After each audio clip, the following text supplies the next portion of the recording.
Hi. Hi, everyone. Thank you. Thank you for coming. Thank you for signing on.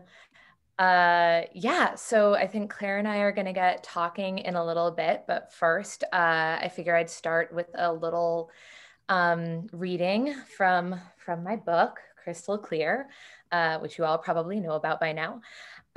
So this is the beginning of my essay about Black Tourmaline, which is its supposed metaphysical properties are to help you set boundaries, repel negative energy, keep harmful people away, things like that. So yeah. I bought my black tourmaline in a panic in 2017. I had been laid off recently, having spent as much time interviewing for the job as I had holding it. And it was the kind of layoff that shook my worldview and made me question every choice I had made. I thought I had done the right thing in seeking a well-paying full-time job and all the stability and healthcare it promised. And now here I was, back to freelancing, scrounging for paychecks and sending desperate follow-up emails to editors just checking in. My personal life was also undergoing drastic change. My relationship was moving into a new phase, a good thing, but one that required a lot of talking and emotional energy. My family was reeling from a recent death and a slew of medical emergencies. It seemed like every friend was having a crisis at the same time and was asking me to witness and help. And the country was on fire. Nothing else could happen to me, I decided. I couldn't handle it. A few months earlier, a friend had gifted me a Selenite Wand after being told by her tarot reader that no altar was complete without one. Selenite is a crystal known for its healing and soothing energy, a stone of purity, one that bathes everything in warm, clean light and welcomes in the good. But I felt weak when I held it and wished for a moment's peace. I needed something stronger. I didn't need to bring the good in. I needed to keep the bad out. Black tourmaline is a shield, a bodyguard stone that protects and eliminates negative energy. It's supposed to cleanse you of stress and bad thought patterns, the spiraling negativity and fear that leave you breathless and incapable of action by keeping them from touching you in the first place. But more than that, it supposedly provides protection against negative people, what multiple crystal websites describe verbatim as, quote, moaners, whiners, complaining neighbors, or emotional vampires who burden you with their problems but do nothing to improve their situations. This is the stone that helps you set boundaries. I've always thought of my role as the helper, something my partner once described as assigning myself homework on behalf of other people. Being there for friends, thinking through their problems and offering solutions, or even just being a shoulder to cry on is how I tell myself I thrive. But lately I've been flinching at every text message in GChat, first from friends who wanted to unload their issues and ask for advice, and then from everyone. I assumed my problem was that I was too giving. I had dropped everything to answer everyone's calls so often, no matter how petty, that I had become a repository for their issues. Focusing on my own needs by sealing myself off seemed necessary, and far easier than being honest about the support I could reasonably give, or, God forbid, asking for help. It was all very self-pitying. Woe is me, the put-upon woman with too many friends. But as I fingered the selection of half-inch black tourmaline chunks in the back of the crystal store, I told myself the right one would empower me to not respond the second my friends texted, to not plan out 2 weeks of dinners and parties without a day of rest in between, to not spend my days trying to help everyone instead of fixing my problems, which I was sure I could do all by myself. In reality, my relationships weren't so one-sided. Of course, friends asked me how I was doing too, but what was I supposed to say other than fine? If I wasn't the helper, I was the emotional vampire. If I wasn't giving, I was taking. Black tourmaline is slightly different from its more colorful cousins in that the iron and manganese in its structure make it magnetic, which is probably why words like grounding and shielding show up so often in descriptions of its metaphysical properties. It can hold a light charge, attract and repel, draw out impurities, and electrocute you if you get near it on a bad day. And let's face it, if you're choosing a talisman to protect you against the unwanted, black is a more fitting color than white or pink. Black tourmaline is thought to be strong, but that's a lie. It's hard but brittle and prone to breaking, leaving a rough, uneven surface. Though the stone has traditionally been used in mourning jewelry, it's not easy to work with. It's too rigid, too unstable to withstand much pressure, and sometimes it can even crumble in your hands. If black tourmaline is a stone of boundaries and protection, It's one whose brittle boundaries are too opaque to see through, and it's too weak to be much good at protection at all. The word no has never felt smooth in my mouth. Experiments with it always went awry. Someone would start crying, their feelings would be hurt. My parents would make phone calls to the other person's parents to fix things and get us both to apologize, regardless of how measured that no might have been. I figured the whole thing wasn't worth it. Instead of learning how and when to say no, I'd find excuses, ways to wrap the no in silk so it could slide out of me obscured, or I wouldn't bother saying anything at all. I never seemed to learn how to do it right, but also I'm not sure if there ever was a way to do it without earning shock or disappointment from someone. If I didn't know how to say no, it's also true that no one else around me learned how to hear it. Even if I figured out how to say it, I never had any no's that were big enough to fight for. No violations of body or privacy or self that the word could have provided a barrier against. All of my unsaid or diluted refusals were over small things, like plans I didn't really want to keep, but knew a friend was really looking forward to, or saying something like yes to take out burritos when I was craving sushi. It's not that my no's were silent, it's that the stakes always felt too low. There was value, I knew, in going with the flow, or at least not being the person who repeatedly derailed group plans by insisting everything go her way. I rarely felt or feel a hard opinion calcifying inside of me, and in that way it's been easy to be chill and ignore the bigger questions. I never felt much like I was denying some part of myself in order to stay calm, but my chillness was rewarded, every sign pointing in the direction saying, yes, continue going with the flow. There's nothing to even speak up about. I was the cool girl who didn't complain, the friend who never caused drama, even if in some fleeting second I wanted to. Letting things happen to me felt so easy, to the point that I never learned the difference between when my needs were being ignored and when I just needed to relax. For other women, it seems the temptation to give in to saying no, to be a bitch, is strong, since we're so rarely encouraged to do so. And You've Got Mail, Meg Ryan's character, Kathleen Kelly, complains that she is never able to say the exact bit of biting, mean truth the moment she wants to say it, and instead is forever victimized by l'esprit d'escalier. When she meets Tom Hanks's character, Joe Fox, who is secretly her online paramour, she finds that the words come to her immediately, inspired by just what a prick he's being over the crudité. She also finds herself crushed by what she's done. Quote, I was able for the first time in my life to say the exact thing I wanted to say at the exact moment I wanted to say it, she writes to Fox, still not knowing he was the one she'd said it to. And of course, afterwards, I felt terrible, just as you said I would. I was cruel, and I'm never cruel. But she wasn't cruel. What she said to him, the man who owned the corporate bookstore threatening to put her out of business and who had spent all of their in-person interactions thus far negging her, was that no one would ever remember him because he is nothing but a suit. She had no obligation to him, no reason to be polite to him.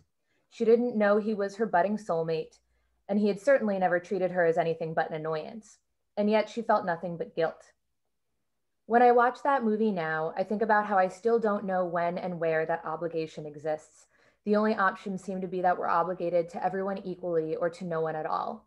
I think about how when no is so forbidden, righteousness can feel like cruelty. I can't decide if Kathleen would have seemed cruel if she knew Joe better. Her words certainly would have remained accurate. And I don't know which to trust. The voice that tells me my opinions are valid and should never be tamed for someone else's comfort, or the voice that says, were I to start saying how I really felt, my meanness and indifference would only drive everyone I care about away. And on that uplifting note. Thank you. That was so great. I'm glad you read that one. The first crystal I ever bought, I don't have that many, but a black tourmaline. I was like, I need protection. It was, yeah, a long time ago. And I was like, this is the one I need. Yes. Amazing. But I love that chapter and I love your book so much. Thank you. I really feel like I've never read anything like it before, right? That looks at crystals with such seriousness and such a critical eye and like creates just a whole new kind of way of thinking about the world. But before we talk too much about the book itself, I wonder if you could talk to us about how you got into crystals originally.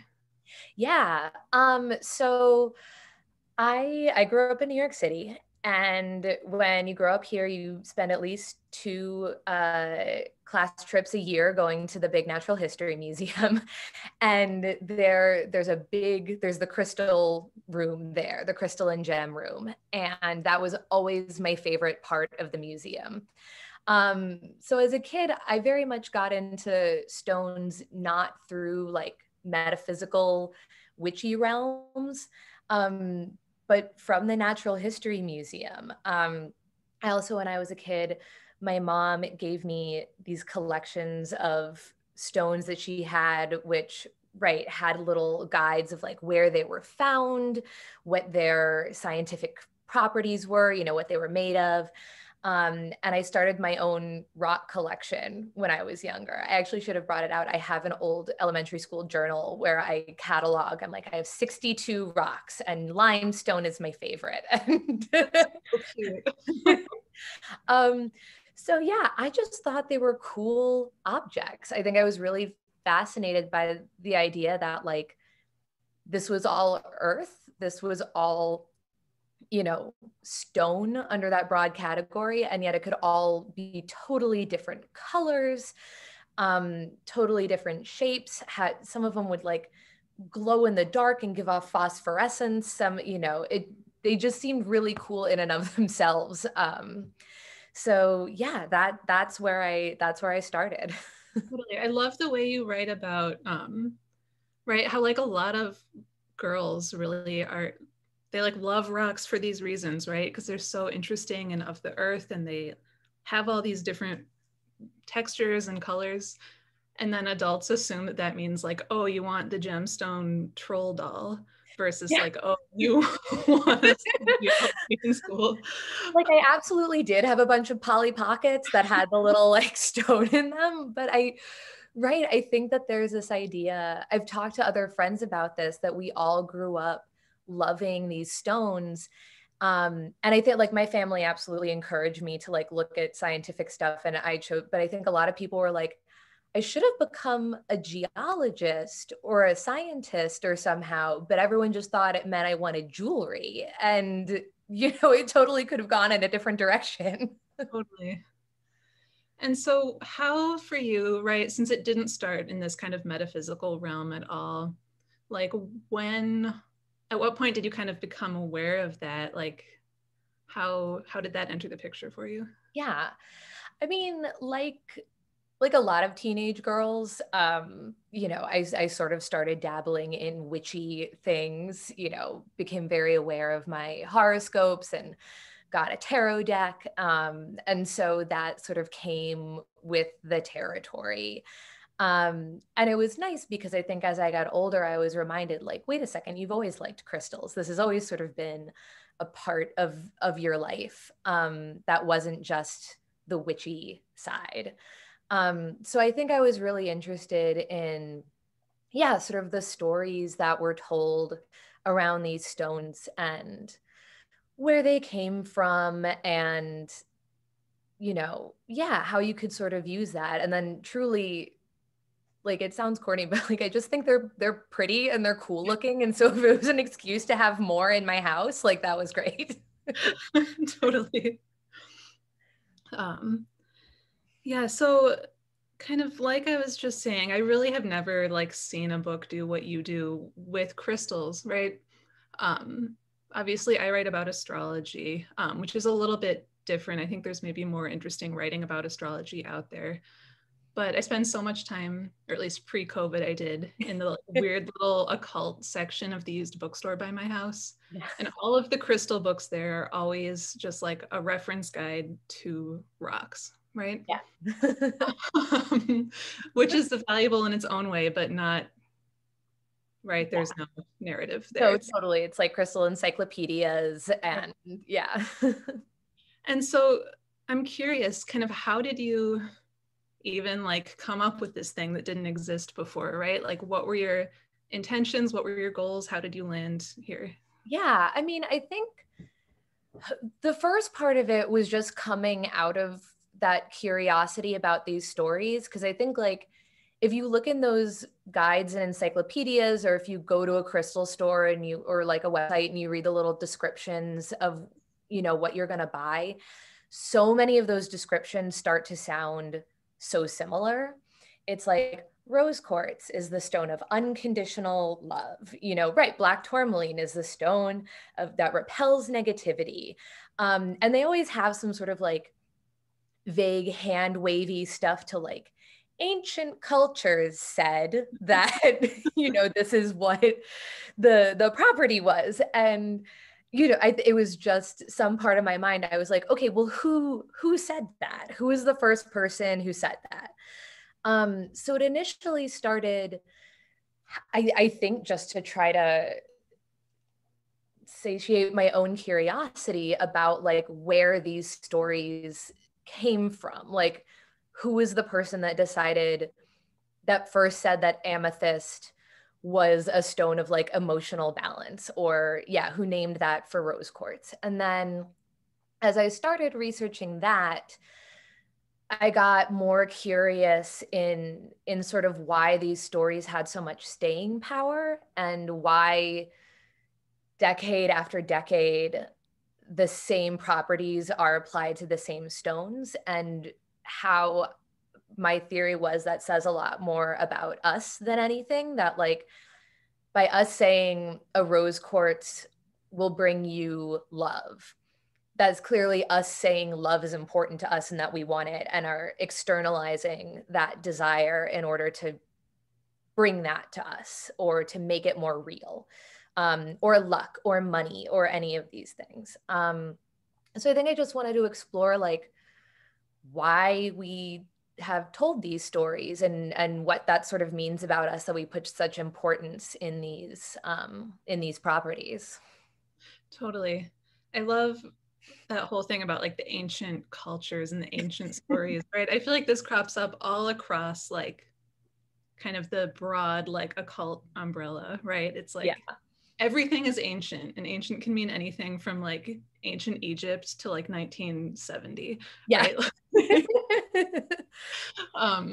And so it really is wonderful to kind of untangle what, like where this all comes from, right? And what it means. Yeah. And something I love, oh, were you gonna say something? No, it was just, yeah, it's really funny now, like that I'm even more aware of it every time I see it in something like that. I'm like, what do you mean? All right, and I do feel like kind of the specificity of your book, right, is so lovely. And the like truly broad range of references that you bring into it is kind of mind-boggling to me. Just that you're able to take all these things from, right, like mythologies of many different cultures to like, you know, like Enlightenment philosophers and right, like the history of pearl diving in Japan and Moulin Rouge, the movie, right? Like so many different things that you pull together in a way that makes sense and that is coherent. What was your research process like? It seemed daunting to me when I read the book because it was so rich and so good. Like, it was certainly all over the place, as you might be able to tell from the bibliography in the back. I think I started with each stone with just both sort of looking at the actual scientific properties of like, where is this stone mostly found? What is it made of? What can it do?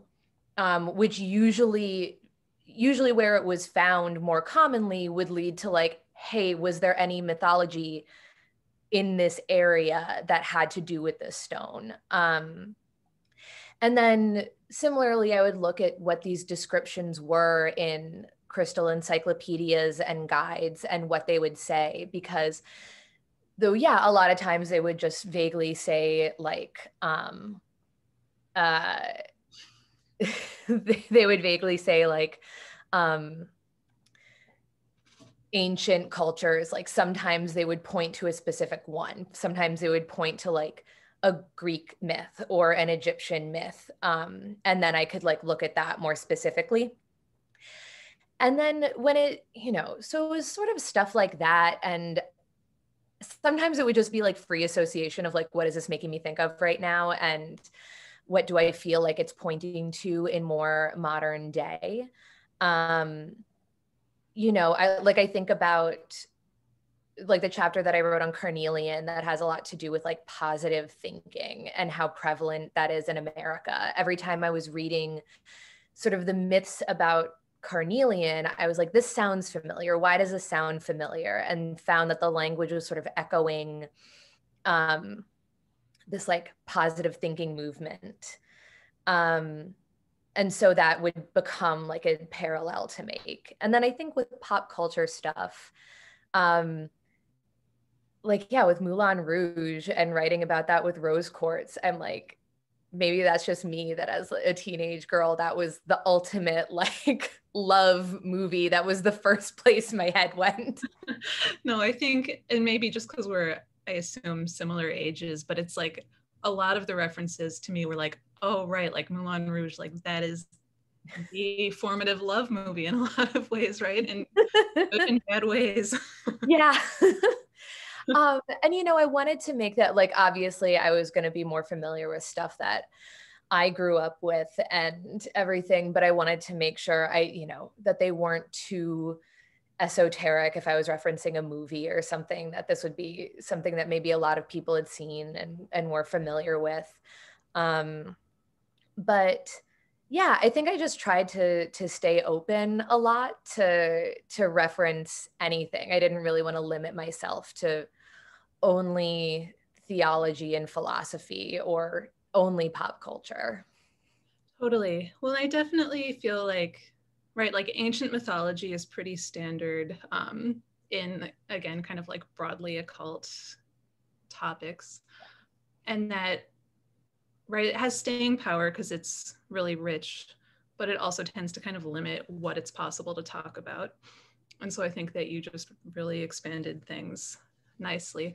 I also, right, as someone with like no geology knowledge at all, I just really loved the way you wrote about the like scientific geological properties of some of these stones. You read a little bit about it in the chapter you just read. I loved also, is it pyrite that has kind of changes its structure according to its the pseudomorphing thing. like, that's so poetic and so lovely for a scientific fact.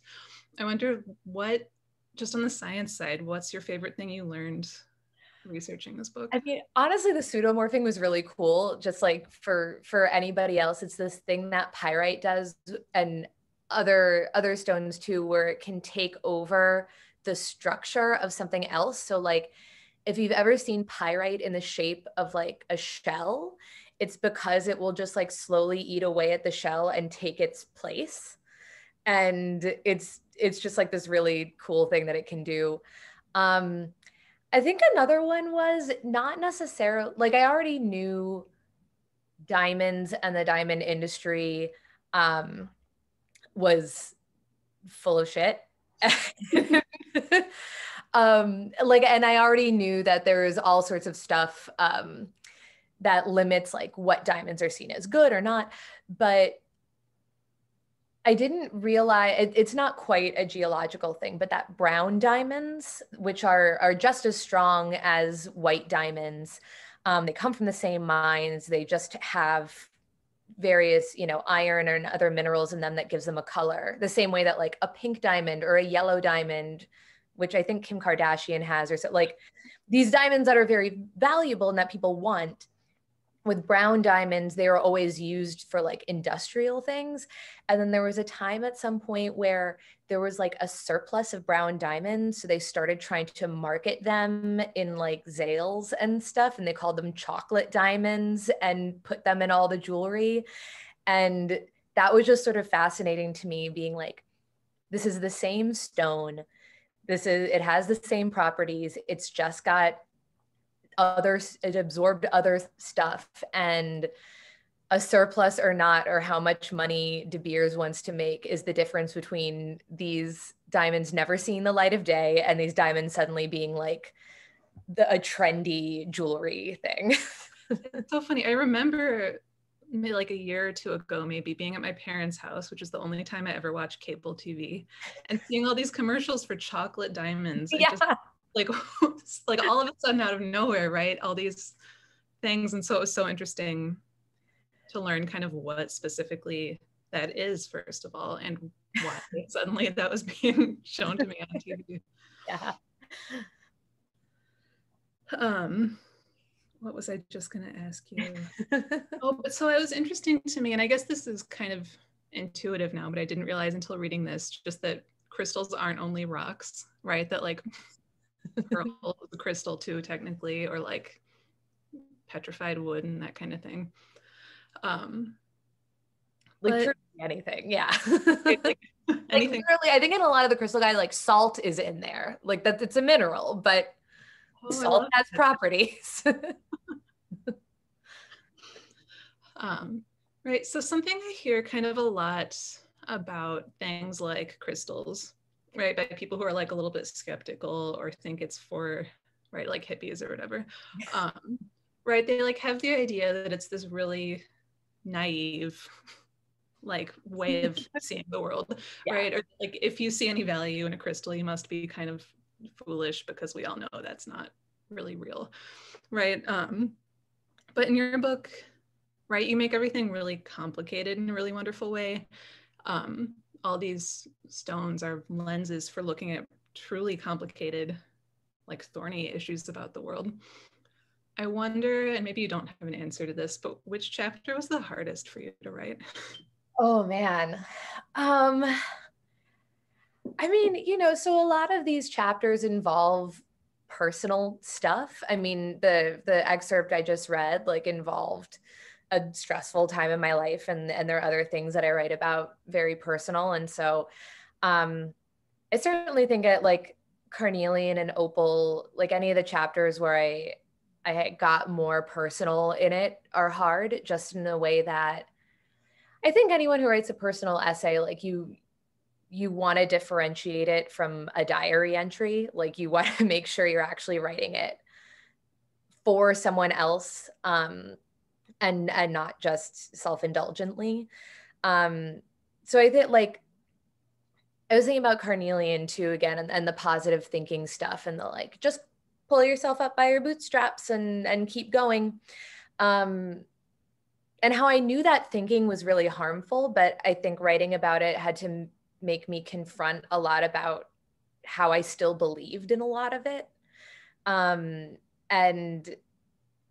just see like where that still lived in me, and try to analyze why. So yeah, like that's really hard. And then I think similarly writing it in a way that like as it doesn't play into those ideas that this is like just a naive thing. Like I want it to be fun. I want people to enjoy crystals. I don't think there's any shame in that whatsoever. But to be like, no, like you should take it seriously the way you should take lots of things seriously, because like human behavior is interesting. Right, you really pull off such, to me, like a really elegant balancing act, I think, where, right, you want people to take this seriously, but at the same time, you want to be critical of kind of these narratives and ideas that kind of we broadly, right, have created and pushed through crystals. And it's so hard to do both of those things at once, right? Because you've got to be a little bit defensive, I think, that this is a valid thing to be writing about. It's a very like, I can say it, but you can't say it sort of thing. It's like, I'm into crystals. I love them, so I can criticize them all I want. But if some other like new atheist asshole comes in and it's like, oh, this is all stupid and like, you don't know what you're talking about, I'm like, stop insulting me. Oh, totally. Well, and I think on that note, right, I think that it can be really tricky right now in particular to write about some of these things, where there's so much kind of like anti-science conspiracy thinking all over the place, and people are really defensive of science. I'm like constantly seeing all these like truly wild takes on Twitter about how like you are the queen of the anti-vaxxers if you've ever bought a crystal in the store, right? Like all these really just high emotion feelings about all of this. Is that something you've had to kind of contend with in the writing or the marketing of the book, or just talking about people? Yeah, you know, it's funny. A while before I even started this book, but when I was still interested in crystals, I wrote a piece for Elle about that goop crystal egg Oh that yeah. was going around, which is very, very worthy of criticism. But I tried to be like, look, if there's a reason why people are skeptical of modern medicine, and you know, especially maybe there's a reason that women are skeptical of modern medicine, or so, like, there are some valid reasons why. There are ways that modern medicine has broken people's trust, and so maybe what they are doing with that mistrust seems very bizarre. But you know, we sort of have to look at the root of the behavior, and I think that there's some similar stuff going on with crystals in general. I mean, like, I'll say, first of all, I don't even think that being into crystals, I don't think it's necessarily a dichotomy between like science and non-science. Like, never has it crossed my mind to be like, oh, I think this crystal is really pretty. And you know what? Like, vaccines might not be real. Like, that's just not the trajectory that I'm on. And to me, and like, I think I write about it in a book. Like, I respect, obviously, like, wherever anyone's coming from in terms of what they think about crystals. Like, I do not think that crystals are vibrating at specific frequencies that are actually going to bring me a bigger paycheck next week or something. um you know, they're tools that you use to focus your thoughts, or luck talismans, the same way that, like, you might use a fidget spinner or a lucky t-shirt, or, you know, something there, you know, listen to a certain song before you go into a meeting or something like that. um and I think, like, in that way, I think there's been plenty of science around, like, the benefits of meditation and the benefits of, like, some of those, like, more therapeutic practices. So to me, they just seem like I wanted to make them come across as like, this is a tool that you can use and also look critically at. Um, but yeah, it doesn't have to be in this, like, you have a bunch of crystals and you have never been to the hospital, and you know, like, this one, like, pseudoscience side, or this side that's like, I love science so much that I'm not going to let myself enjoy anything vaguely magical about the world. Totally. I really love, I think it's an introduction when you write about going to like this crystal healing center in Brooklyn. And you write about it with such, right, really from this kind of space of tension where it's like, I don't believe this, but I do believe this at the same time, right? Yeah. Was that, I'd love to hear more about that. And was that the only time that you went to like the full healing? That's the only time I went to the full healing thing, though I've definitely done, like, my own meditations and, you know, gotten, like, tarot readings that involved crystals and all sorts of things. But yeah, this it was at this, you know, sort of a all-inclusive, like, magical center in Brooklyn. And it was Reiki crystal healing. And so this woman sort of did a reading the same way that you might have a tarot reading, where she put some crystals on a table and had me meditate, and then had me choose ones that caught my eye, and then sort of read what that meant for my state of mind, and then did this sort of putting crystals on me, putting her hands hovering over me treatment. And, like, right, it's like, even if it didn't work at all, like, I was lying in a dark room for an hour listening to calming music, like, I would have felt great no matter what. But I think it was the same, like, whether she totally made up what those crystals meant on the spot, or whether she had some deeper connection to another plane that I am not privy to. um you know, I spent that hour thinking about what she said, and thinking about, like, does this ring true for me? Does it not?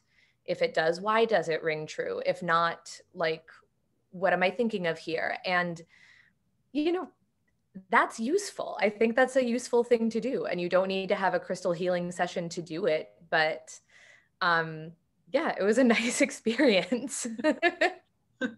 It sounded really nice. And then you go out and they're like, would you like to buy a crystal to go with your Yeah. It's really, you know, and it's hard, right? Because so much of this is like, you know, it can turn very quickly into this capitalist enterprise of like, and here are the 10 crystals that you have and that you need to have in your house in order to, you know, if you want anything good to happen to you in life. And it just doesn't, I'm like, it doesn't have to be that way. Totally. So if like, right, say someone reads your book and they're like, I want to get into crystals now. Like what advice would you give them?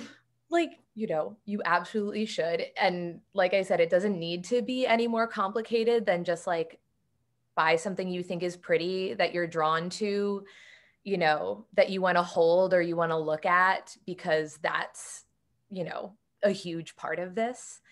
Um, and yeah, I think it's a lot of just like, you know, you can absolutely go to a crystal store and like buy the most beautiful 10-foot high amethyst thing, and like that'll be amazing. There are also a lot of places you can go where you can like hunt for your own crystals. Essentially, you can just dig them up or find them on the beach. And I think whatever it is, rather than specifically what the crystal, what the little guide says this crystal does, it's just like, I don't know, think about how it makes you feel. Like if you feel happy, or if you feel, you know, mesmerized, or whatever emotions you have that day or that you feel coming up with the stone, like that's the stronger association than any book can give you. Um, but yeah, decorate your whole house. I love it so much. So it looks like we've got a few questions in the chat box here, so I'm going to turn over.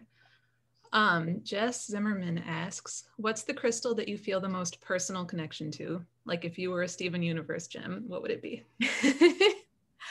I mean, I feel like maybe it's a little obvious because it's my birthstone, but like I do really love opals. I think they're just the coolest. Um, you know, and I feel very like aspirational towards opals that way, because they're, it's hydrated silica, so it's got a lot of water in it, and then you see all of these facets and colors and the play of color in there. And in a lot of ways, it feels like a very intimidating stone to me. Uh, but that almost feels like a personality goal where it's like, oh, I want to live up to that. Like I want to be that type of person. Kate McKean says, hi, longtime fan here. Jaya, are there any crystals that feel off to you, that you know are supposed to have XYZ properties but feel different to you, or that just don't do it for you?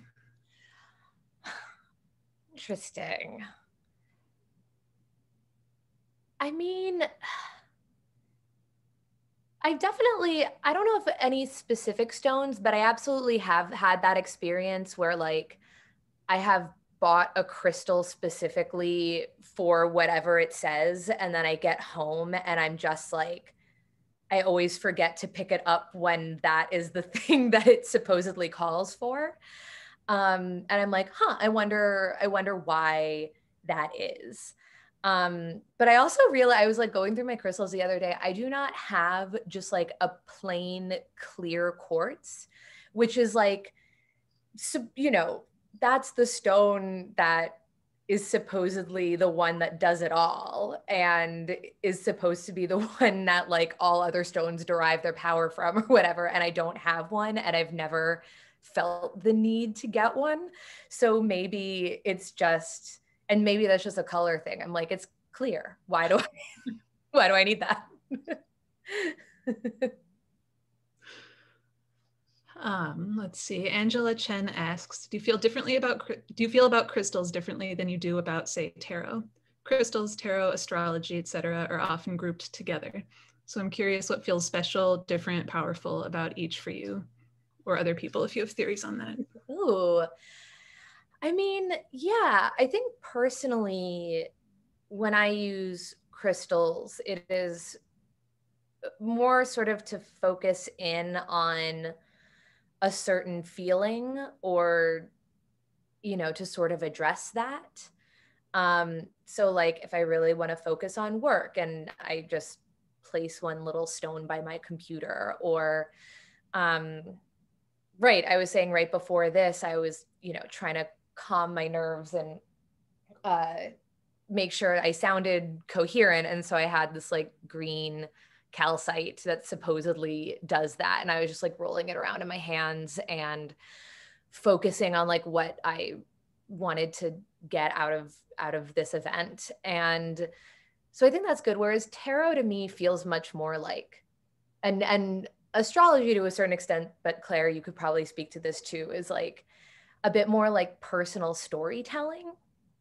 Um, where when I look at like my star chart or if I do a tarot reading for myself, it's almost like, yeah, maybe telling a little bit of a bigger story about my life or someone else's life, or an event. I feel like I use all of them together in this way. Uh, that's just towards like personal curiosity. Totally. Let's see, Paige Hill asks, since you started on this book, have people been sharing their personal stories about crystals with you? Ooh, I feel like it. I mean, I definitely think a lot of people have asked like what crystals they should get for specific things. I had a friend recently create like a writing altar for herself, and she was like, you need to give me the list of like everything I should put on this altar. So that was really fun. Yeah, and I think it's been nice because I think I was a little worried, like you mentioned, that if I said, I'm writing a book about crystals, that a lot of people will assume like, oh, so you're like a new age whack job, like, who's like incredibly naive or like doesn't know anything about anything.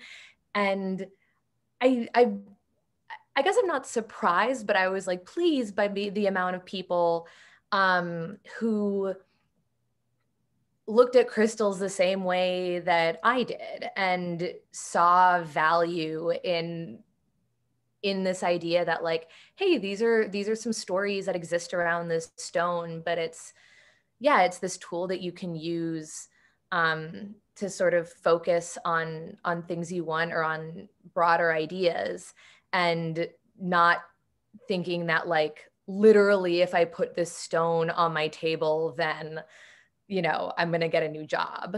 And so I think, yeah, it's been nice to be able to talk about that. Marius says, give us the list.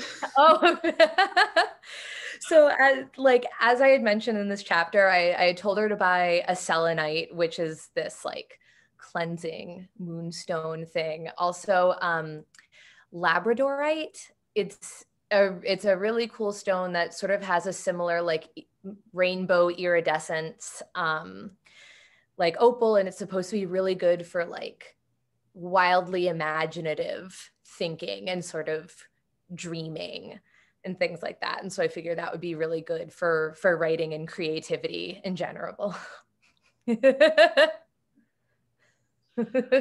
I was gonna ask, and then I was like, no, this is abusing my position here. Like, what crystals should I have for writing? But now I No, and it's good because I think I mean, like, those are the things that seemed really interesting to me. But again, like, if you walk into a crystal store and you see a stone that you're like, that's the coolest looking thing I've ever seen in my life, and all I want to do is look at that and think about it and think about the way it makes me feel, like, you should get that.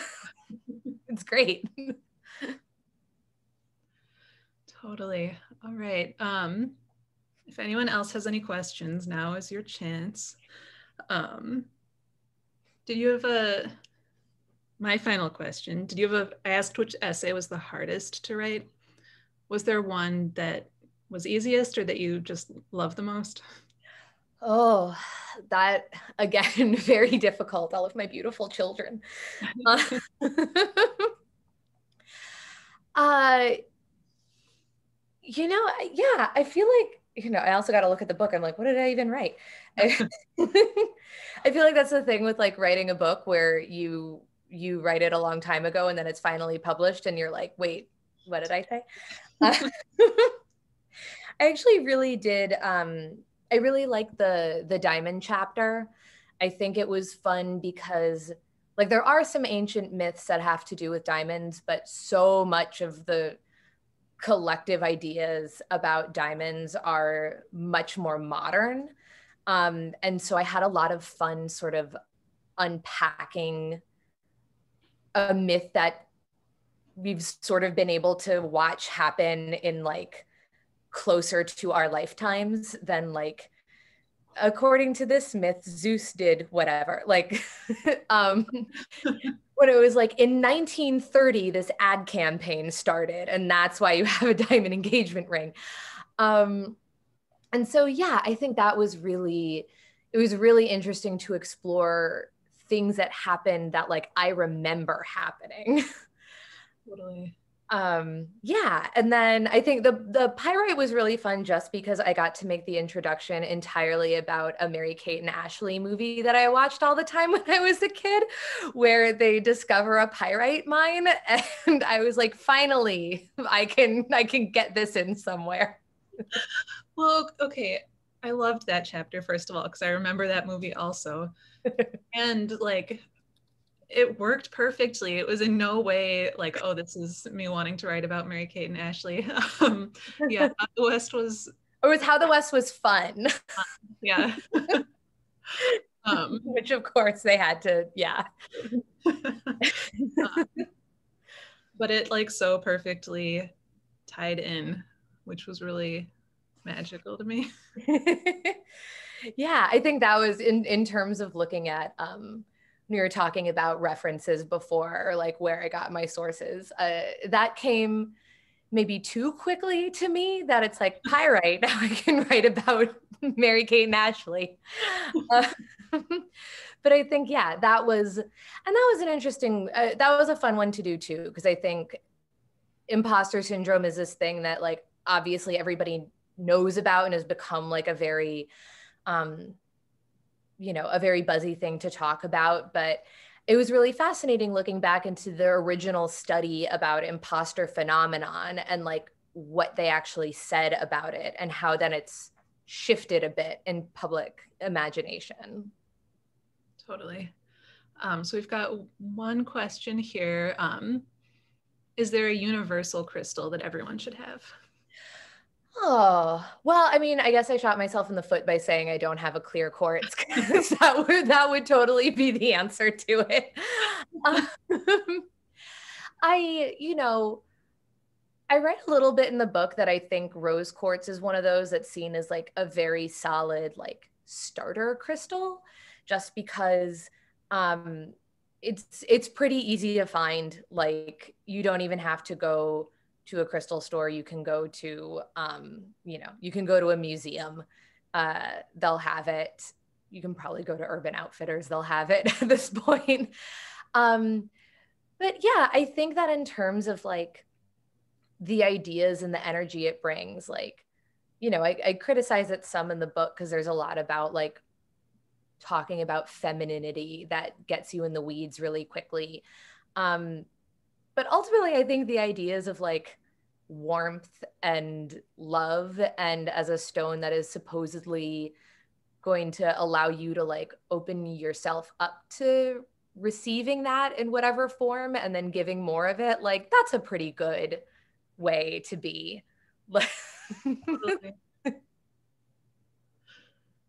Well, that is so beautiful. I don't think we have any more questions here. But Obviously, I've been just like fanning out over your book all evening. It was really Thank so you. wonderful, and I'm really happy to have the opportunity to talk to you about it. Thank you. Thank you for doing this. And thank you everyone for coming. I really appreciate it. Thank you, Jaya and Claire, and thank you to everyone in the audience. This was so fun. And please buy some books.